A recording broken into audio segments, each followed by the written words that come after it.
नमस्कार दोस्तों, welcome to validation. दोस्तों, वैलिडेशन के आज के इस एपिसोड में हम डिस्कस करने वाले हैं कि ऐसे कौन से इश्यूज है जिसके ऊपर ईपीएफओ ने अभी तक क्लैरिफिकेशन नहीं दिया है और जिसके वजह से बहुत सारे लोग परेशान हैं। दोस्तों, आज का ये वीडियो बनाने का एकमात्र मेरा उद्देश्य ये है कि बहुत सारे लोग बता रहे हैं कि भाई ऐसे कई सारी दिक्कतें हैं जो अभी तक सॉल्व नहीं हुई है और जिसकी वजह से उनको हायर पेंशन नहीं मिल पा रही है या उनके फॉर्म रिजेक्ट किए जा रहे हैं और या उनके फॉर्म किसी भी तरह से प्रोसेस नहीं हो पा रहे, आगे नहीं बढ़ पा रहे। तो उसके ऊपर भी किसी ने तो आवाज उठानी चाहिए। तो दोस्तों, जब आवाज उठाने की बारी आती है तो वैल्यूएशन सबसे आगे आता है और हर्षवर्धन आपके लिए आपकी आवाज उठाने की पूरी कोशिश करता है और इसीलिए दोस्तों आज का ये वीडियो हमने बनाया। तो दोस्तों, आज बहुत सारे मुद्दों के ऊपर हम डिस्कशन करेंगे कि भाई ऐसी कौन से टॉपिक्स बचे हैं जहां पर अभी क्लैरिटी नहीं आई है, जहां पर लोगों का नुकसान हो रहा है और उसी के साथ साथ दोस्तों कुछ जो रिसेंट डेवलपमेंट्स हुए हैं उसके लिए भी दोस्तों डिस्कशन आज हम करेंगे। तो वीडियो शुरू करने से पहले सबसे पहले मैं आपको बता दूं कि दो बहुत important updates recently higher pension से रिलेटेड आए हुए हैं। उसमें एक था मद्रास हाईकोर्ट का जजमेंट और दूसरा था दोस्तों हिमाचल प्रदेश हाईकोर्ट का जजमेंट। अब जो मद्रास हाईकोर्ट का जजमेंट था उसमें एग्जेम्प्टेड ट्रस्ट के जो एम्प्लॉयज हैं उनके फेवर में जजमेंट आया था। आप सबको पता होगा कि भाई बहुत सारे एग्जेम्प्टेड ट्रस्ट के एप्लीकेशंस जो थे वो रिजेक्ट कर दिए गए थे, ये कहकर कि उनके जो ट्रस्ट रूल्स है वो अलाउ नहीं करते एम्प्लॉयज को हायर वेजेस पे कंट्रीब्यूट करने के लिए और इसीलिए वो लोग हायर पेंशन के लिए एलिजिबल नहीं है, ऐसा ईपीएफओ का कहना था। और तकरीबन 10 लाख से ज्यादा एप्लीकेशन दोस्तों यहां पर रिजेक्ट कर दिए गए थे।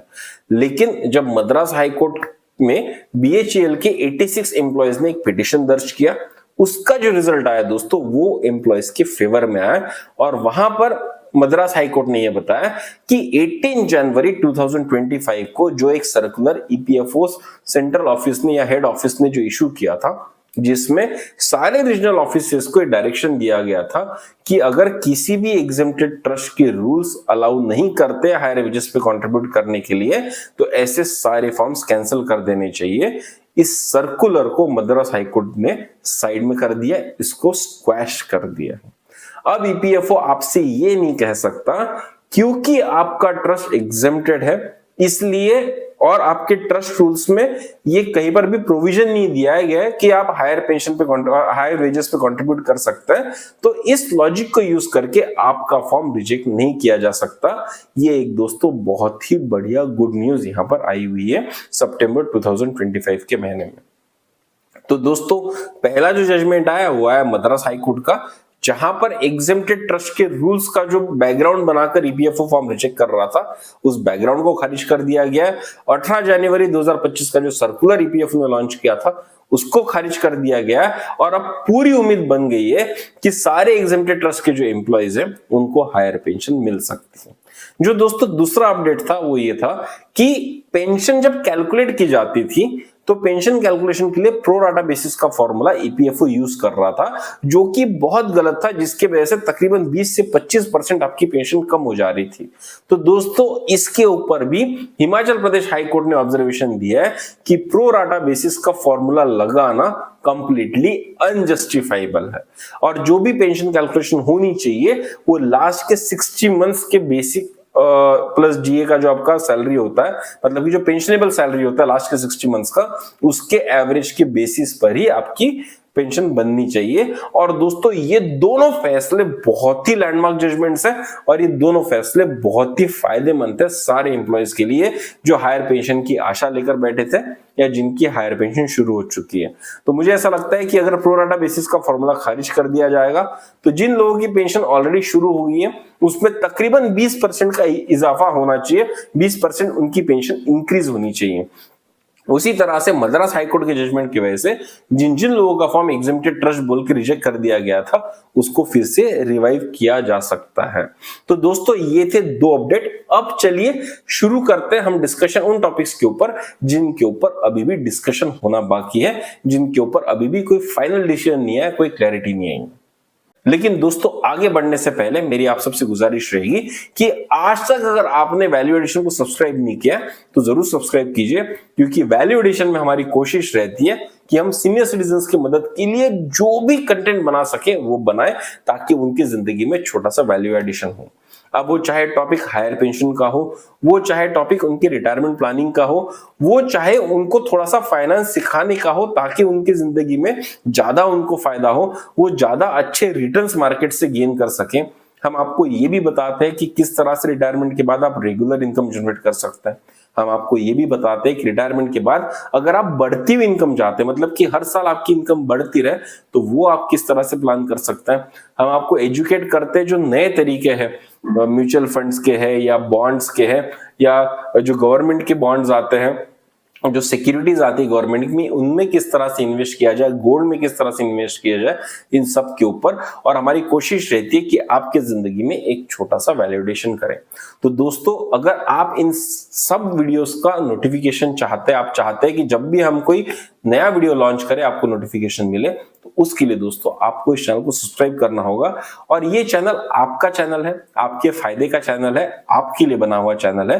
तो दोस्तों, आपकी भी जिम्मेदारी बनती है कि आप भी हमारे इस परिवार का पार्ट बने और इस चैनल को सब्सक्राइब करें ताकि हम सब एज अ फैमिली ग्रो कर सके। तो दोस्तों, आज तक अगर आपने चैनल को सब्सक्राइब नहीं किया तो जरूर सब्सक्राइब कीजिए। ये आपका चैनल है, आपकी फैमिली का चैनल है।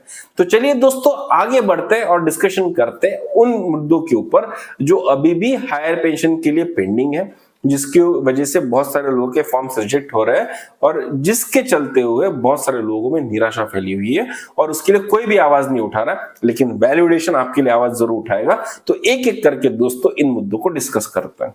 चलिए शुरू करते हैं आज का ये वीडियो।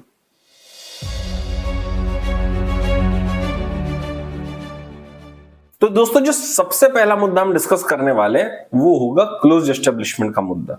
अब दोस्तों, ऐसे कई सारे ऑर्गेनाइजेशंस हैं जो बंद हो चुके हैं और वहां पे जिन जिन एम्प्लॉयज ने काम किया है, अब उनके एप्लीकेशंस आगे नहीं बढ़ पा रहे, वो ईपीएफओ तक पहुंच ही नहीं पा रहे। और ऐसे लोगों का क्या होगा, इसके ऊपर कोई भी बात नहीं कर रहा है। ईपीएफओ ने जब जॉइंट ऑप्शन फॉर्म भरने का, हायर पेंशन का ऑप्शन डाला था, तो दोस्तों वहां पर जो प्रोसेस बताया था वो ये होगा कि एम्प्लॉय पोर्टल पे जाएगा, अपना फॉर्म भरेगा, फिर वो एम्प्लॉयर के पास जाएगा, एम्प्लॉय उसको वेरीफाई करेगा, उसमें कुछ एडिशन करना है तो करेगा, और फिर वो फॉर्म जाएंगे ईपीएफओ के पास में। लेकिन दोस्तों, ये जो बीच की स्टेप है कि एम्प्लॉयर वेरिफिकेशन का, ये किस तरह से किया जा सकता है अगर आपका एस्टेब्लिशमेंट क्लोज हो चुका है। तो अगर आपका एस्टेब्लिशमेंट क्लोज हो चुका है तो वहां पर क्या करना चाहिए, इसके ऊपर ईपीएफओ ने कोई भी क्लैरिटी नहीं दी है। तो ईपीएफओ को इसके ऊपर कुछ ना कुछ क्लैरिटी देनी चाहिए या किसी ना किसी को तो कोर्ट में जाके इसके ऊपर प्रोसीजर एस्टेब्लिश करवाना पड़ेगा। ये एक मुद्दा बचा हुआ है, क्योंकि तकरीबन मैं समझ रहा हूं 1 से 1.5 लाख एम्प्लॉयज ऐसे होंगे जो ये प्रॉब्लम कम से कम फेस कर रहे होंगे कि भाई उनका प्रीवियस ऑर्गेनाइजेशन बंद हो गया। बहुत सारे पीएसयूज है जो सिक होके बंद हो गए। बहुत सारे ऐसे ऑर्गेनाइजेशंस हैं जो किसी और कंपनी ने एक्वायर कर लिए और अब जो पेरेंट ऑर्गेनाइजेशंस है वो रहे नहीं, वो चले गए, वो पता नहीं मर्जर में गायब हो गए वो। अब उनका डिसीजन कैसे लिया जाएगा। तो दोस्तों, ये सारी चीजें भी यहां पर ध्यान देने वाली है कि भाई क्लोज एस्टेब्लिशमेंट की जो एम्प्लॉइज है उनके साथ जस्टिस किस तरह से होगा, उनके फॉर्म किस तरह से आगे बढ़ेंगे, इसके ऊपर ईपीएफओ को या तो क्लैरिफिकेशन देना पड़ेगा या तो फिर किसी ना किसी एम्प्लॉय को कोर्ट में जाके अपने फेवर में कोई ना कोई जजमेंट लाना पड़ेगा। ये एक मुद्दा दोस्तों बचा हुआ। दूसरा मुद्दा दोस्तों ऐसा है कि ऐसे बहुत सारे केसेस है जहां पर मल्टीपल ट्रांसफर्स हुए, मतलब कि कोई एक व्यक्ति पहले एक कंपनी में था, फिर वो दूसरे कंपनी में गया, फिर वो तीसरे कंपनी में गया।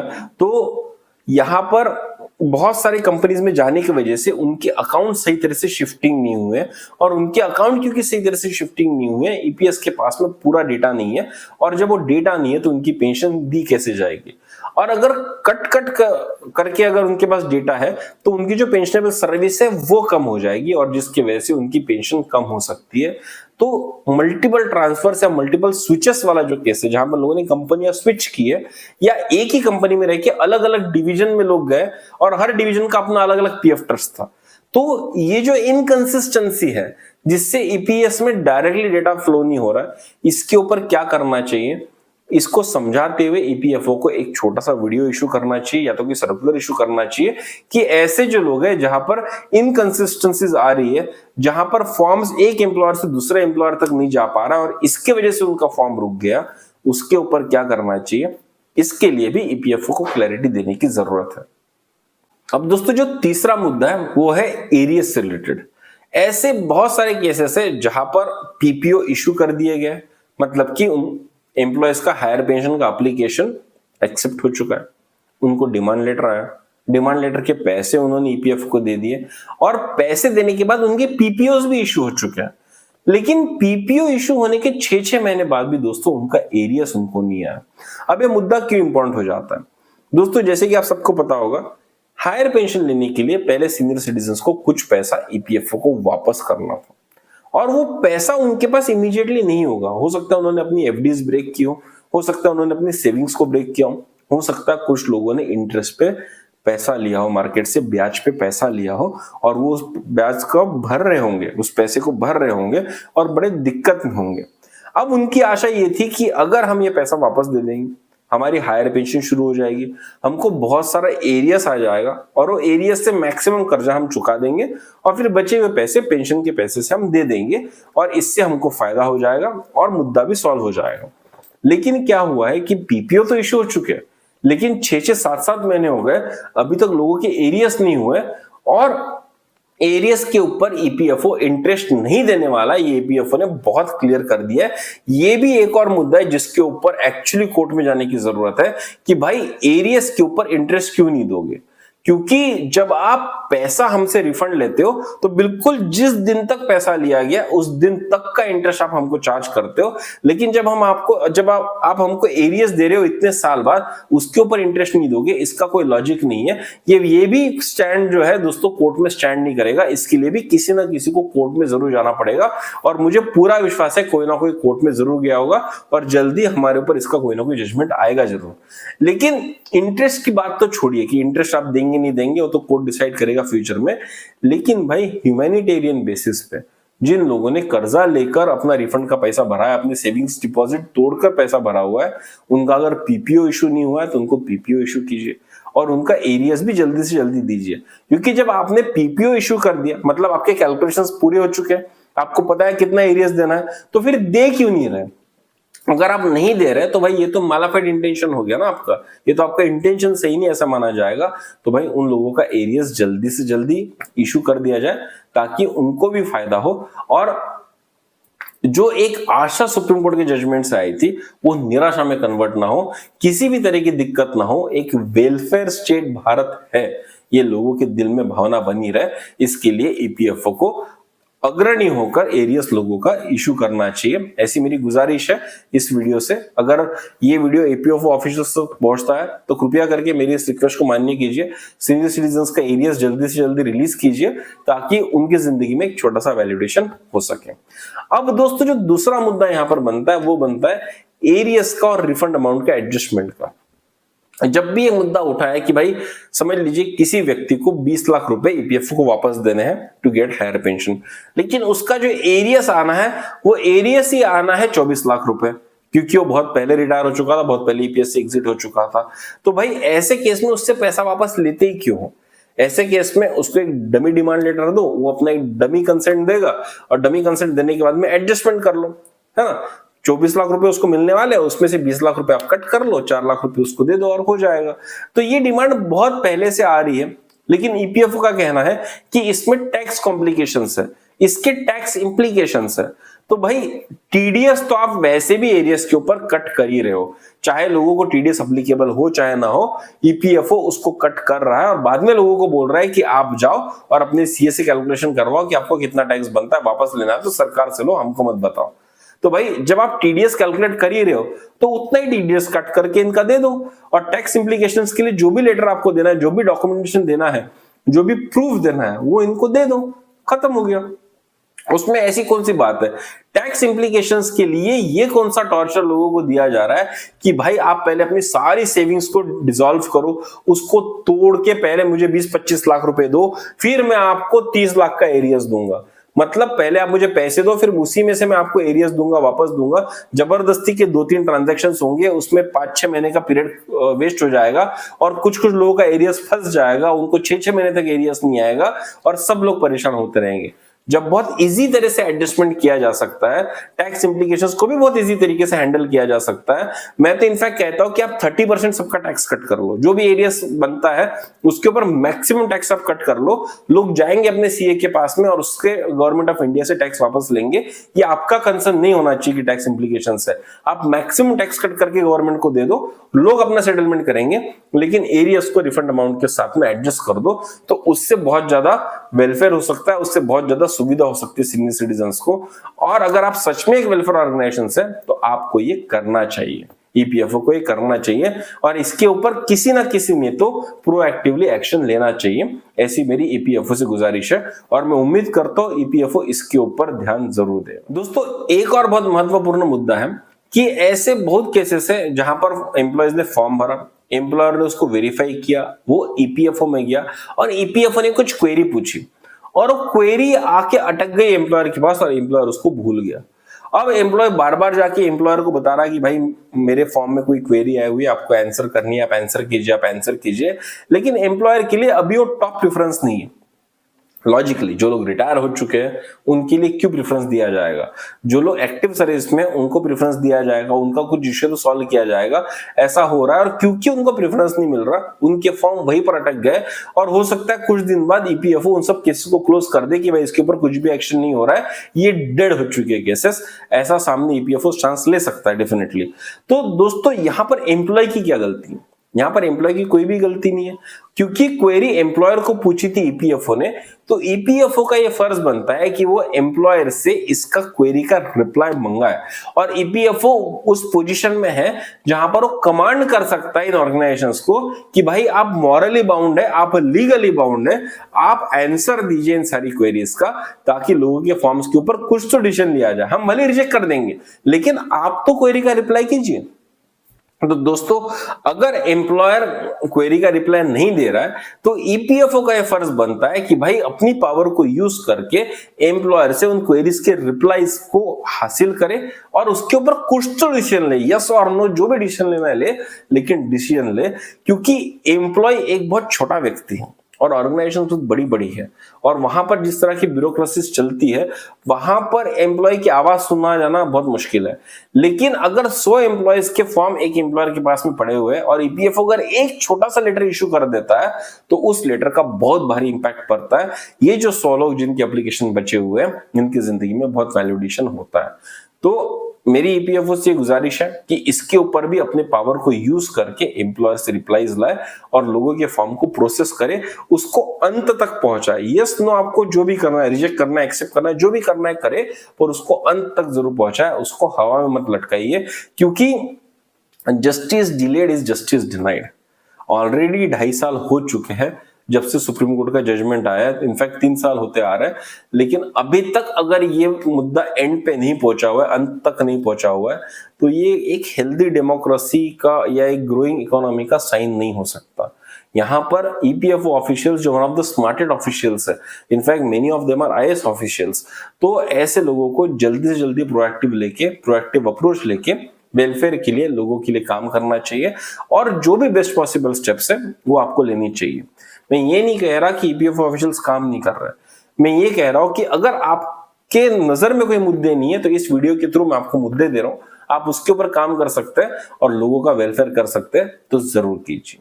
अब दोस्तों, जो अगला मुद्दा है वो है पेंशन कैलकुलेशन शीट का। अब जिन जिन लोगों को पेंशन इश्यू हो रही है उनको पेंशन तो मिल गई, पर उनको ये नहीं पता कि भाई उनकी पेंशन कैलकुलेट कैसे की जा रही है। तो उसके लिए जो रॉ डेटा है वो मांगने से मिलता है। मतलब कोई आदमी अगर ईपीएफओ ऑफिस में जाए और रिक्वेस्ट करे तो उसको डेटा दिया जाता है। मेरा ये कहना है कि क्यों ना ये डेटा साथ ही साथ दिया जाए कि भाई आपके ये वेज डिटेल्स थे और इसकी हिसाब से आपकी ये पेंशनेबल सैलरी बनती है, आपका पेंशनेबल सर्विस बनता है, इसके हिसाब से, फॉर्मूले के हिसाब से आपकी ये पेंशन बनती है। तो दोस्तों, ये कैलकुलेशन तो बहुत ट्रांसपेरेंट होना चाहिए, क्योंकि आपने मुझसे पैसा लिया तब आपने मुझे पूरा डिटेल्स दिया कि कौन से महीने का क्या क्या पैसा पेंडिंग है, लेकिन आपको जो पैसा मिलना था उसके लिए आपने डिटेल कैलकुलेशन बताया कि किस तरह से मुझे कितना पैसा मिलना चाहिए। लेकिन आपको जब पैसा देने की बारी आ रही है तो आप लोगों को नहीं बता रहे हो, लेकिन पूछने पे बता रहे हो। पूछने पे क्यों बताना चाहिए? जब पीपीओ इश्यू हो रहा है उसके साथ साथ ही नीचे में शीट दे दो। जब आप डिमांड लेटर इश्यू करते हो पैसे के लिए, तब कैसे आप टोटल कैलकुलेशन शीट नीचे देते हो, उसी तरह से जब आप पीपीओ इश्यू करते हो तो उसके साथ टोटल कैलकुलेशन की शीट दे दो, जिससे लोगों को सुविधा हो जाएगी ये समझने के लिए कि भाई मेरी पेंशन कैसे बनी। अगर वहां पर कोई त्रुटि होगी, कोई मिस्टेक होगी, तो वो आपको बताएंगे कि भाई आपने मेरी पेंशन कम कैलकुलेट की है, ज्यादा कैलकुलेट की है, जो भी होगा वो आपको बताएंगे। लेकिन ट्रांसपेरेंसी तो होनी चाहिए, उसके लिए मुझे अलग से एप्लीकेशन क्यों करनी चाहिए, ये बात मेरे समझ में नहीं आ रही। और मैं उम्मीद करता हूं ईपीएफओ ऑफिशियल इसके ऊपर वर्क करेंगे और ट्रांसपेरेंसी लाके लोगों को पूरा डेटा फर्स्ट इंस्टेंस में ही शेयर कर देंगे। तो दोस्तों, ये वीडियो ज्यादा से ज्यादा ईपीएफओ ऑफिशियल तक पहुंचे करके आप वीडियो को शेयर कीजिए, ताकि ये सारे मुद्दे ईपीएफओ के कान पर पड़े। हो सकता है कि उनके ध्यान में नहीं आया, बहुत सारा काम होता है, भूल जाता है, तो भाई ये मुद्दे उनको पता चलेंगे तो शायद इसके ऊपर कोई ना कोई एक्शन होगी और कोई ना कोई अच्छा रिजल्ट हम सबके लिए आएगा, ऐसा मुझे लगता है। अब दोस्तों, जो आखिरी मुद्दा बचा है वो ये है कि एग्जेम्प्ट ट्रस्ट के ऊपर मद्रास हाई कोर्ट ने एक जजमेंट दे दिया जो फेवर में आया एम्प्लॉयज के, और ये बोला है कि भाई एम्प्लॉयज को एग्जेम्प्ट ट्रस्ट के रूल्स बताकर उनका हायर पेंशन का एप्लीकेशन रिजेक्ट नहीं किया जा सकता, उनको हायर पेंशन मिलनी चाहिए, उनका फॉर्म कंसिडर किया जाना चाहिए। लेकिन तकरीबन 10 लाख लोगों का एप्लीकेशन ऑलरेडी रिजेक्ट हो चुका है, तो उन रिजेक्टेड एप्लीकेशंस का क्या होगा? क्या उन फॉर्म्स को रिवाइव किया जाएगा? और अगर रिवाइव किया जाएगा तो क्या उनकी मेथोडोलॉजी होगी? और कैसे एक एम्प्लॉय को पता चले कि उसका फॉर्म रिवाइव हो चुका है? क्योंकि क्या हो रहा है, आपने एक पोर्टल तो बनाया जिसमें करंट स्टेटस आप अपडेट करते हो, लेकिन करंट स्टेटस बहुत दिन बाद अपडेट होता है, तो आदमी ना डायलेमा में रहता है कि भाई मेरा हुआ कि नहीं हुआ, मेरा एक्सेप्ट हुआ कि नहीं हुआ, मेरा फॉर्म रिवाइव हुआ कि नहीं हुआ, ये एक आदमी को समझ में नहीं आता है। तो भाई ईपीएफओ ऑफिशियल्स को ये पहले तो एक सर्कुलर इशू करना चाहिए, ये बताते हुए कि क्या वो सुप्रीम कोर्ट में जाएंगे हाई कोर्ट की जजमेंट को चैलेंज करने के लिए, एक बात।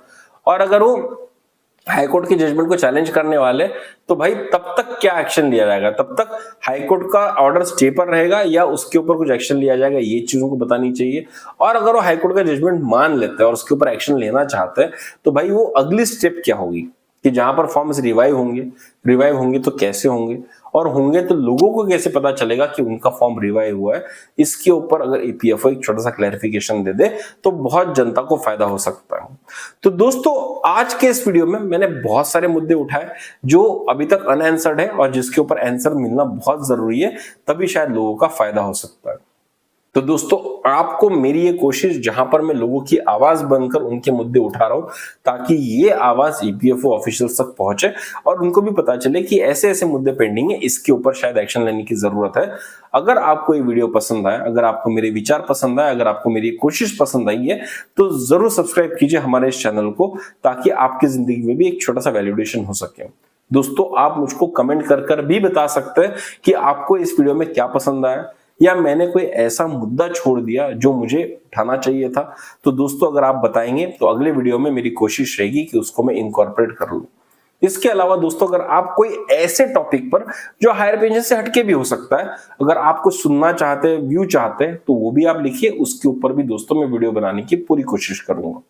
अगर दोस्तों इस वीडियो ने आपकी जिंदगी में एक छोटा सा वैलिडेशन किया है, तो जरूर शेयर कीजिए अपने दोस्तों के साथ, अपने परिवारजनों के साथ, ताकि उनकी जिंदगी में भी एक छोटा सा वैलिडेशन हो।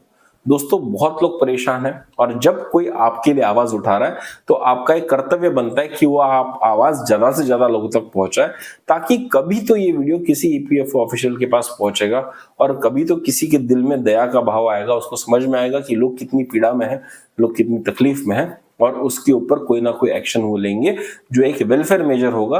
सबका वेलफेयर करने के लिए एक नया स्टेप उठाया जा सकता है, लेकिन ये तभी होगा दोस्तों जब इस तरह की वीडियो जो आपकी आवाज उठाने के लिए बने, आप उसको शेयर करें, आप ऐसे चैनल को सब्सक्राइब करें। तो दोस्तों, मेरी उम्मीद है आप मुझे कमेंट कर बताएंगे जरूर, आप इस वीडियो को शेयर जरूर करेंगे, और अगर आज तक आपने इस चैनल को सब्सक्राइब नहीं किया तो जरूर सब्सक्राइब करेंगे, क्योंकि वैल्यू एडिशन आपका चैनल है, आपके फायदे का चैनल है। तो चलिए दोस्तों, जल्दी मिलेंगे एक नए डिस्कशन के साथ, एक नए टॉपिक के साथ। तब तक के लिए सब्सक्राइब करते रहिए हमारा चैनल वैल्यू एडिशन। धन्यवाद।